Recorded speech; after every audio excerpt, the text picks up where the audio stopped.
revient sur la question des autistes, c'est un peu le thème de la semaine. Alors, on ne doit plus parler d'autisme Asperger, ce sont des divisions qui ont été supprimées. Il faut simplement parler de TSA, de troubles du spectre autistique. Et là, on remarquera que ce sont justement ceux qui avaient élaboré tout un classement qui l'ont remis en cause. Alors pour moi, c'est très instructif. Contrairement à ce qu'on pourrait croire, quand quelqu'un élabore une théorie, c'est souvent cette personne-là qui sera en mesure de la réfuter, et non pas des personnes qui ont reçu cette théorie. C'est un paradoxe, enfin apparent paradoxe.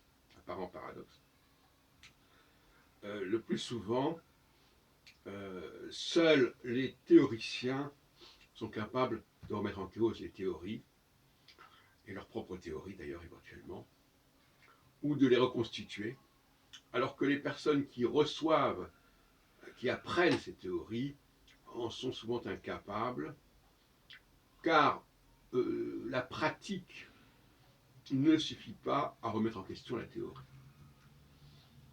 La pratique vient conforter quelque part la théorie, on s'adapte à la théorie, on essaye de la justifier, mais en réalité, une théorie se remet en question d'un point de vue théorique, pour dire les choses simplement. C'est-à-dire que notre intelligence est beaucoup mieux capable de percevoir les incohérences théoriques que de faire la critique des faits et des pratiques et des résultats.